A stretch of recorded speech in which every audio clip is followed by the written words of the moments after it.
Welcome to ESF Podcast. This is episode 3. In this podcast, we'll be talking about mental health awareness with one of our members, Arron Wort. If there is any people watching this that might find some of the topics triggering or distressing, this is just a little warning, okay? Because we will be going into depth about mental health, mainly just the awareness of it, to bring more attention to it. Arron. Rory. Welcome. Thank you. So, myself and Arron, we met years ago through the Order of Malta, a voluntary organisation. That was over 10 years ago. Yeah. Easily. So, Arron is going to tell us his line of work, and we're going to ask him a few pre-planned questions. So obviously my name's Arron. I'm 26 and I'm a registered psychiatric nurse. I qualified in October after 6 years. Most people take 4, but I had to take the long way around. That's Arron. So, how did you get into your line of work? So as mentioned, obviously I did the Order of Malta. I've been here since the age of 10. I just loved helping people. Like knowing that my family was a nurse, it was one of those things where I got to 12, 13, I was like, that's just what I want to be. Maybe Grey's Anatomy had lots to play with it and I probably shouldn't have watched it that young, but maybe that was part of it. Possibly. Would there be many challenges you face in your line of work? Yeah, sure, look, most people know the bad sides of mental health. Obviously, you have suicide, all that kind of, people get hurt, staff get hurt. It's tough, it's challenging. Like, people forget that we're human too. We have lives, we have different things, and we have to take that stuff home with us. And like, people don't realize the stress. Like, you've very sick people depend on you to make them better. Your families are dependent on them.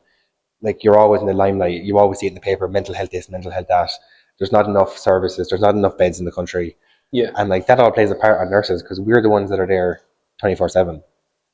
Yeah. Like, the doctors, they come in and they diagnose them, the psychiatrists, and they're all brilliant, but they get to go away and they get to, where we're stuck on the wards. Not stuck, but we choose to be stuck on the wards for 12 hours. And that's, like, nursing is a selfless job. Like, you give up your time to help these people because you know they're so unwell. And you get flack for it, even though you're doing such great work. So what would be the most common challenges that you experience For me, in your work? as an intern, so I'm not fully working yet, so I'll just go from as an intern. The lack of beds, the lack of services, like, you have all these people, like, mental health is growing. Obviously, a lot more people have mental health issues. They're diagnosed late or diagnosed too early, and we're seeing it grow into the younger generations. It's the lack of beds and services and the lack of funding in mental health. Like, mental health gets only so much of the budget, and like, you have genuine people that are really sick that just don't have access, or there's a waiting list, or they just don't get the service they need. And Is there any, we talk about the challenges of your work. Would there be many positives from your work? yeah, like, on the patient side of it, like, you know, like, as a general nurse, if you break your arm, I'll come in, I'll fix you, and we'll fix your arm and we'll send you home. Mightn't see you again for 10 years, might never see you again. As mental health, like, if you come into the service at, we'll say 18 as the adult service, if you need us until you're 40, I'm there with you at the start, the middle, and the end. And even if you relapse at 40 or whatever age, you see them go full circle. You see them be in their worst state, their journey to get better, and then them at their best. But then, like, that can all tumble back really quickly. But it's watching them go full circle. It's seeing someone so sick and then seeing them at the best that they can be. Yeah, so coming in with their struggles and then leaving Yeah. a I better... wouldn't say they're fixed or they're cured, No. but they're in a better stage of where they were when we first met them. And then on the professional side of it, like, you don't just have to be a psych nurse. You can be a community nurse. There's CBT. There's so many different avenues, and like, there's so many great pathways to become more than just a psych nurse. Yeah. So that would be, I find psychiatry is beneficial. It's good to know. It's good to know about mental health.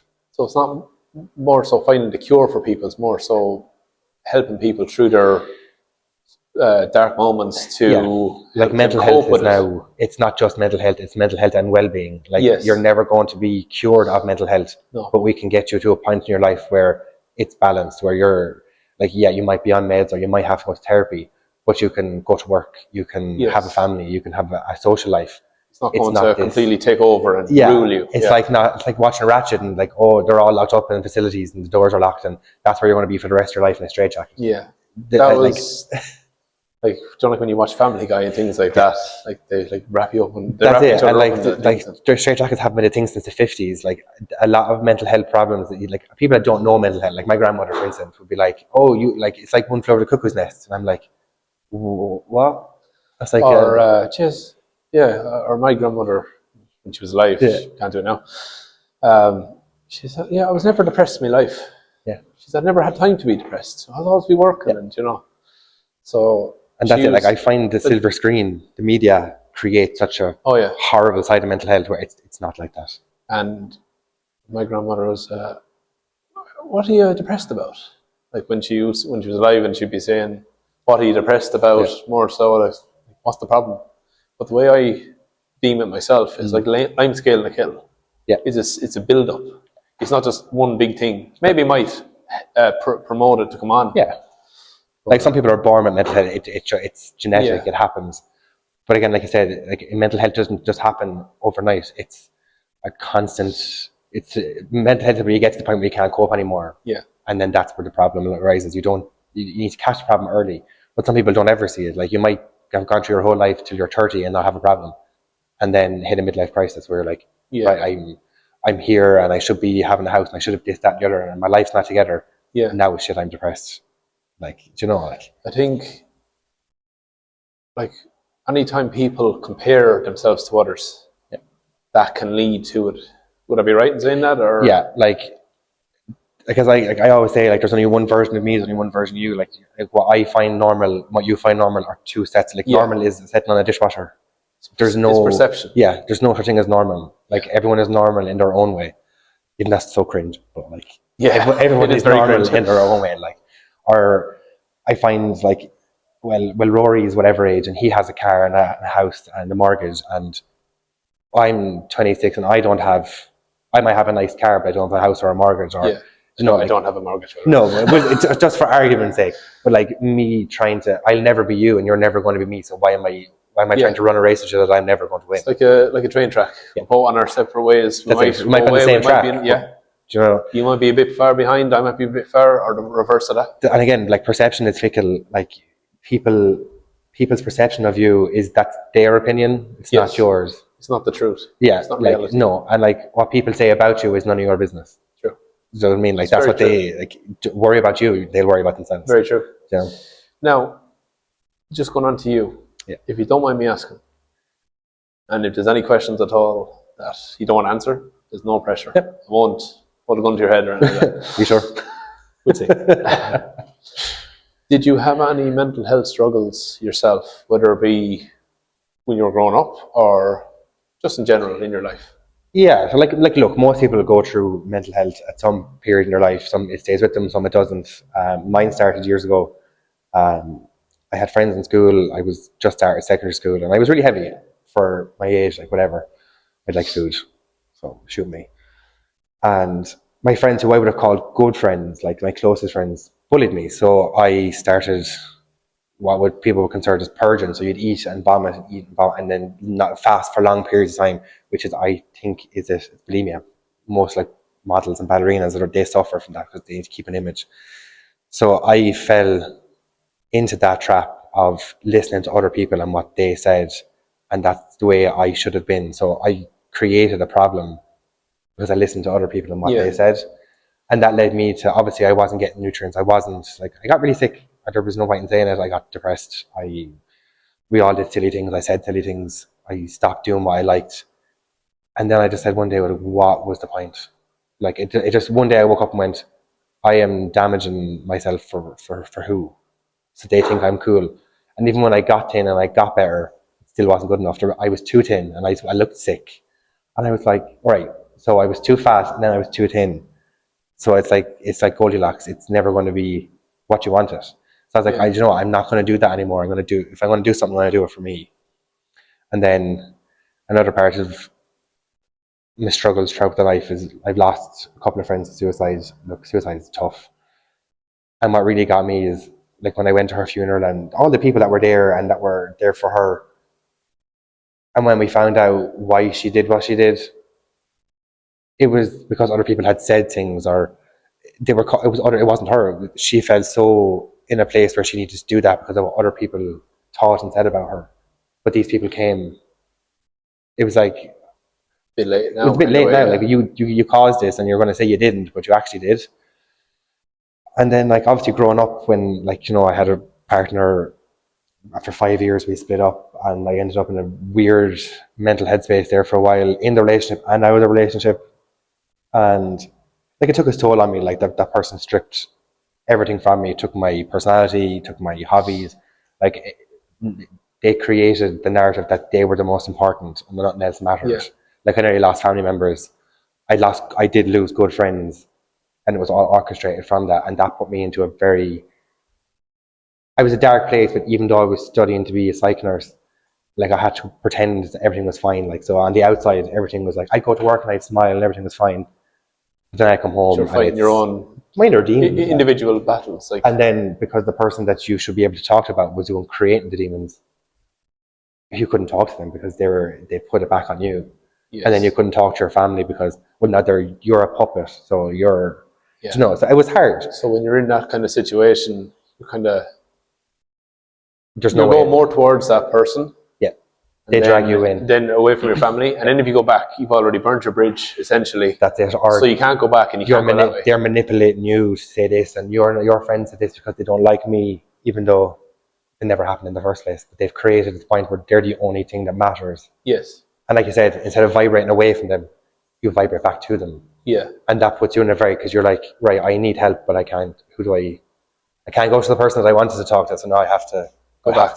And then you just get lower and lower, kind of way, is it? And then I think that's where a lot of people, like, in those kind of relationships, instead of getting out, they go under.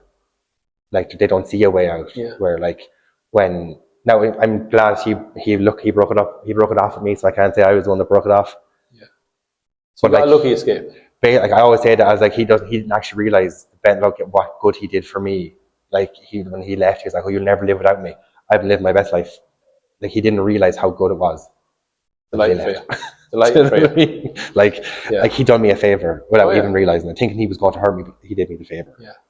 I would say maybe after, if you had, if that didn't happen, you probably would have built up enough courage to have left, would you? Or would you have I don't know. Like, I went down a really weird path. Like, I lost really good friends that I've tried to reconnect with, and it's been so far gone that we have mutually said, look, there's no point in reconnecting. And then my family were getting to the point where they're like, right, he's a lost cause now. Like, we're just not, like, what's the point? Like, I stopped coming home. I stopped seeing my family. Like, I would have lost them, but like, would there have come a point? I don't know. I can't say for certain, because I was so, like, as my friend Tiana says, like, the roasting glasses were welded to your face, because they weren't just on your face, they were welded. So who knows, would I have taken them off myself? Yeah. But look, things happen for a reason. Yeah. And thankfully that happened, and that's it. And like, no matter how, like, me and my grandmother said, no matter how bad something is, you can always talk to someone about it. Oh yeah. Like, there's never a situation where you can't turn back from and say, look, I made a mistake, or I did something wrong. You can talk to somebody and you can fix it. Like, nothing is, like, it might break something. Like, if you break a mirror, it'll never set back right, but you can mend it. And did that lead to you starting your fitness journey? Yeah, so about 3 or 4 weeks after we split up, I went to Disney. Nice. Yeah, it's my happy place where I go to bring myself back. And I remember the last day, myself and my friend Emily were talking, and I'd had a heart attack the summer before that. So summer was 24, heading for 25. And I just realized, like, the path where I was going with that person, and even if he wasn't there, I was going down a horrible path. And I was like, do you know what? I walked up to the castle. I was saying my goodbye, roaring, crying, because I didn't want to be going home. Like, even my mother's like, you're actually, like, it's pathetic that you cry every night. And I'm like, I know, sure. I love the fireworks and I love Disney. Yeah. But I remember, that's what you're passionate for. So that's it. And I remember going to Disney and saying, no one's ever going to make me feel like, no one's ever going to do what they did to me like that again. Yeah. And if for you to go to be able to go to your happy place and to be able to put it all together. Look, there was 2 of us. It takes 2 to tango. And to be do horrible things to each other, absolutely. But you have to sit there. You have to own it. Like, I went through months of, like, replaying situations and the what ifs and the maybes. But there were what ifs and there were maybes. They didn't happen. They're not going to happen. And then I met Peter, my PT. So I was in Disney. Yeah. So I was in Disney, and that evening I said to Emily, no one's ever going to make me feel like that again. I need to get back. to who I used to be. Well, I'll never be that person, but I can be a version of who that was. Yeah. And that was, getting healthier, getting fitter. And Emily was like, you know what, text him, check it in. He was doing a promotion at the time, and I filled out the survey, and like that, he got back to me straight away. And I will get Peter on this podcast. He's very good. He's good now. And like straight away, he pushed me out of my comfort zone without being forced. And being like, you have to. It's like, look, I'll do your plan, and when you're ready, you'll go to the gym. And then I think I joined. I think it was a week later. Yeah. And I think if I didn't get a PT, I would have just said, you know what, yeah, I'll do it next week. Did you have any concerns before starting the gym, or even just starting in general? Yeah, like one of my things, like I'd be very anxious about like my self-image or self-conscious about myself. So I had this thing about, everyone in the gym knows what they're doing, and I have zero notion of what I'm doing. So I'm like, the minute you walk in, all eyes are on you, and you're afraid. I was afraid to fail and like be like, right, I have to. If he's lifting 100 kg, so I have to be able to lift 100 kg. Yeah. Like I don't want to look stupid, and that's where my biggest downfall was. And the more I failed more times than I care to admit. I did it. Have you read the rules in this gym? Yes, I have. What's the first one? I'm putting in the spot like that. First rule of this gym: leave the ego at the door. Yes. That's not just to you; that's to everyone. So unless you're actually able to lift that weight safely and effectively for progressive overload, or whatever you're trying to train for, there's no point in matching anyone else. And you know what? From like, that's the thing too. Like with ego, like TikTok and media. Like you have all these lads who are like, oh, I can do this, and I can do. You should be able to do that. Yeah, and all these lads that are just so unrealistically juiced off their head. They're building. It's ego building instead of actually doing something that benefits you. Me personally, I'd rather be a work in progress than have reached the destination or the dream body. Or that's it. Like we were only talking yesterday, and you said you'd rather do one good rep than do 10 shit ones. Like, do you know what I mean? Like, fix it. Then go home and go home and get some food in. But the concern was all eyes were on me, even though they weren't. Yeah. And like I was just you need to get out of the head frame of you're not that important.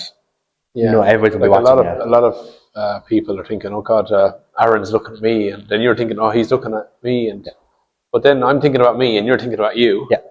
So we're just essentially being selfish. Yeah. Thinking, oh God, everyone's looking at me, but if everyone's thinking that, no one is actually looking at anyone. Exactly. Or what I've noticed, like, see that? Like if you're doing like a squat and like you're focused, I might be staring directly at the wall and you might be standing there, but I'm not even looking at you. Like you're not even in my. I'm more than likely singing a song in my head. I'm dancing. I'm dancing. I think no one's watching, but I forget there's cameras. But like I could be staring directly at you, but I'm not. I'm looking through you, not at you. Yes. People obviously get that perception of like, geez, they're staring at me. But then when you snap out of it, you're like, I've often said sorry to people, like, I actually wasn't staring. He's like, I know you were focused. And I'm like, yeah. Yeah, it's like the look straight past them. Yeah. Yeah. Just to start wrapping this up, closing off, whatever I say, I'm going to ask Arron for some advice. Not for me now, for anyone watching, that 1 or 2 people. Maybe we're up to 3 this week, hopefully. Hopefully, maybe 4. That's a good. Okay, any advice for anyone who's nervous about starting the gym? Maybe they're struggling with thoughts about self-image or struggling with anxiety or anything at all that might prevent them from coming in. What would be your advice for someone in that situation? From my experience and my personal experience, like having a PT for me was what got me back into the gym, because I had a plan. I knew what I was doing. I had someone there. Not that they were pushy, but they were like, you check in after the gym and say, geez, I did pull day today. Here's what I did. Yeah. And they're like, yeah, great. Send me a video. Right, you need to fix this. You need to fix that. So that's the anxious of starting the gym. If you're worried that someone is watching you, they're not. Unless it's me. Unless it's Rory, who's always watching. That's because I know Arron and we have a great rapport and we have a little laugh. And other than that, like, don't be afraid to get out and do it. Like, yeah, it's scary, but most great things started from nothing and something that was so scary. Like, if I had to be so scared of being a psych nurse, I never would have been one. Like, I was afraid to leave home. I was afraid to move to Waterford. But like, you push yourself outside the comfort zone. And I went and did it. And now 6 years later, I'm qualified with a good job and I'm back to where, but if you don't, like, it stops saying tomorrow, because tomorrow doesn't actually come. Like, don't wait for a Monday. Don't wait for, I'll start next month. Don't wait for, new year, new me. And that's it. Like, that's what Peter said to me. Start now. Like, when I started with him, it was a Thursday evening I was back from, he's like, go Friday. He's like, even if you do one thing, He's like, you've broke it. You've went. Yeah. He said, don't wait till Monday. I know your plan says Monday to Friday. He's like, go Friday. Yeah. And like, And he's right too. And if you fail, you fail. Just get up and do it again. And if don't be afraid to ask. Like one of my worst things was doing something, like reading something Peter said and went, I have zero idea what that is. Instead of going and asking Rory or Mantis or one of the lads here, I ran home and said, I'll watch TikTok or I'll watch YouTube and figure it out later. Some of these lads on social media haven't. And that's the thing, like I could be watching that going, Chiz, that's brilliant, that's how you do it. And then I come in tomorrow and Rory's like, you're gonna seriously hurt your back or you're gonna damage our equipment. Yeah, like why didn't you come and ask me? I'm trained, I can show you how to do it. Yeah. Like don't be afraid. That's what they're here for. And they're not gonna give out to you. Rory might message you. Not that bad, I swear. Anyway, that's it for this episode. Thanks for having me. Subscribe. I think I said that right. Subscribe. Subscribe. Right, that's it.